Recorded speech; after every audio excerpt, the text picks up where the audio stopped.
Hello, I am King Mac, and I'd like to thank you all for watching this feature presentation on YouTube. Be sure to enjoy a hot fresh cheeseburger with some french fries and a nice soft drink. Thank you for watching, and now here is our feature presentation of TTBurger game reviews on YouTube.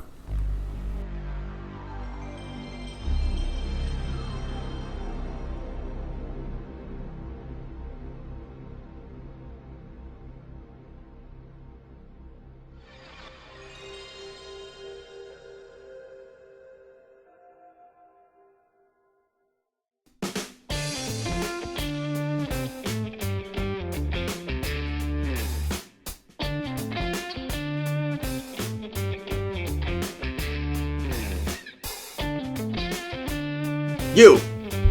Yeah, you! I'm talking to you. You want some more TTBurger game reviews, eh?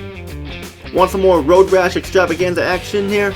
Well, you come to the right place, because we're looking at the Road Rash Series here for my Road Rash Series review, episode 177, part 3 of 3 we're on today, and I'm your host, Tony. And we have a lot to talk about here as we take a look at the final game of the Road Rash franchise released in the year 2000, early 2000, back in January 26, 2000. Before we get started here, I want to give a shout out to Free Green HD and SubZeroMNX for King Mac. Keep up the work, guys, are awesome. And now, before we get to the final part here, hot and fresh off the grill for those of you who missed what happened in the last part, episode 177, part 2 of 3, is a TTBurger recap to show what you missed. As I took a look at Road Rash 3D for the PlayStation and gave it a 9 out of 10 because it was an improved sequel overall, but there were some issues with the turning and everything like that, and sometimes the obstacles were still a pain in the neck there, but still, definitely worth owning and the best Road Rash game ever. But now, like I said, let's go back to the year 2000, the date January 26, 2000, and you look at the final Road Rash game that was first released on the PlayStation, then 3 years later ported to the Game Boy Advance in 2003. We got it right here. This is Road Rash Jailbreak, and let's get started. Road Rash Jailbreak is an okay game. I mean, it's not a terrible game, but this game felt more like an expansion to Road Rash 3D than a true sequel. Sure, it has new gameplay elements in it, like playing as a cop hunting down the fugitives on the bikes and motorcycles, which is cool, and it has great graphics and great soundtrack and such, but more could have been done with this. The FMVs are here once again and look great, definitely one of the highlights of the game. But let's get started here. I will start by saying that I don't know if this is in all the copies or not, but my copy got stuck in this loading screen loop where it would loop constantly, or get full, and then all of a sudden start back to where it was before. So if this is just my copy, or if other people have this issue too, let me know in the comment section below, because this was a big issue here and stuff like that, and like it kind of does affect the game. But if it's just my copy, then hey, I understand. Then I messed up and it's just my copy.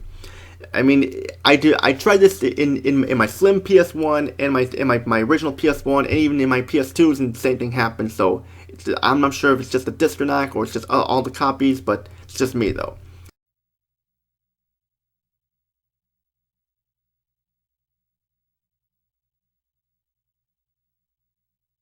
Story of Road Rash Jailbreak.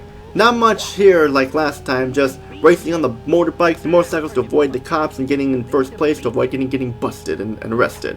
That's pretty much all I can say about the story. It doesn't really need a story because it's a racing game like Need for Speed, except for it's got bikes and motorcycles, so yeah. That's all I gotta say about the story. Moving on. Presentation.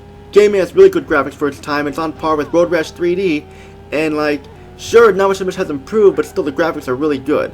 The bikers and the riders look great, and the backgrounds may look not the best, but still like more detailed this time than last time for sure. It's definitely a great looking game for sure. The FMV scenes also look well done and are voiced here once again as well. The frame rate is decent aside from some slowdowns in it, but still, what can you do? I mean, it's just that it's not as bad as the frame as it was in the Road Rash 1995 on the PlayStation, the long box. Sound, I gotta say, is great sound. Hokey voice acting once again, but I'm okay with that. But what can you expect of this game released in the 90s? A lot of those games did have hokey voice acting, but still, like, it's hokey to where it's funny, not hokey to where it's ear rape and bad. Music, once again, licensed tracks by bands like Cell Dweller, Chevelle, and more, and the rock and heavy metal tunes for the win fit the game well, because it's motorbikes here, just basically badass there. I just wish there were more songs in the game, but still, what can you do? It's fine. You can find these songs on YouTube for sure, but I can't play them due to copyright reasons. I don't want to get a copyright strike. The engine sounds are improved here, like last time, and sound more realistic as well.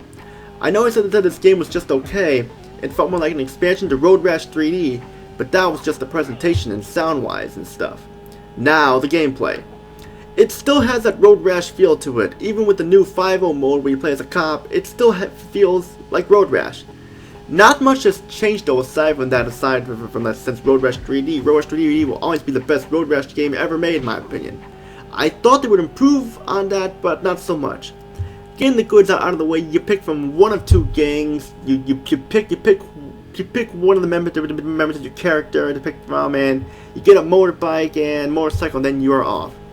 After the load time, which, like I said, I'm not sure if it's just my copy or not, and you get in and you go fast once again, being sure to stay on the track to avoid the obstacles like the traffic and the background objects. But remember how in Road Rash 3D, where if you fell off your bike, you would get automatically on it? Well, I guess they didn't like that idea, because here you fall off your bike, you have to manually get back on the bike. And here it's even worse, because the way your character moves, or the way how your bike moves, the bike can fall way behind you or way in front of you, which costs you precious seconds on the clock. And even sometimes when you get near the bike, your driver will not get on the bike. They'll just like move around or something like that, like as if they're like drunk or something like that, or just trying to get back on, but they can't because they're drunk or something. And you can also get busted by the cops because of this, and it could cause you to lose the race. It seems much harder to get back on the bike when you fall off. I mean, it would have just made more sense to just have them fall off the bike and then automatically get back on the bike like in Road Rash 3D. It's like, yeah. I mean, mainly because the controls are just so sensitive to where it will not let you back on the bike either. By the time you get back on the bike, you're already way behind, so just restart the race if your copy does not do what mine does. I mean, yeah, I know I'm annoyed by this load time thing, but you know, it's just like, it's just annoying. It's just a frustrating aspect of the thing with the load times is the thing there. I mean, 5.0 mode was cool to be the cop busting the bikers' asses and arresting them, and the fighting is still there and just as good as it was before. All of this was fun, but just that we saw a lot of this already in Road Rash 3D.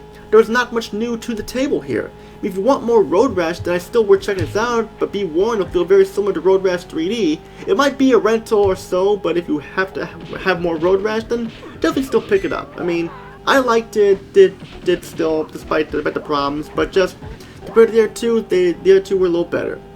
Final thoughts here. If you still want some more Road Rash, then I still recommend Road Rash Jailbreak for sure. Due to the complaints I have, a 7 out of 10 is the score I'm going to be giving Road Rash Jailbreak. Still a good game, not a terrible game, just still the other two were better. And that's it for my Road Rash series review. Thank you all for listening, for watching this here. I'm sorry I kind of went on that little rant fest about the loading issues like that, but I just want you to know it wasn't meant to annoy anybody. I'm just saying my piece here. And we're getting closer to episode 200, which I have something special planned for that, so be on the lookout for that. But until then, there'll be more and more game reviews on the PlayStation, PlayStation 2, PlayStation 3, and PlayStation 4. Be on the lookout for all those. That's all I gotta say. Like what you see here, hit that subscribe button, hit the like button, comment down below, join my Discord group, TTBurger Gamers United, join my Facebook page, TTBurger8, and my Facebook group, TTBurger8 Gamers Group.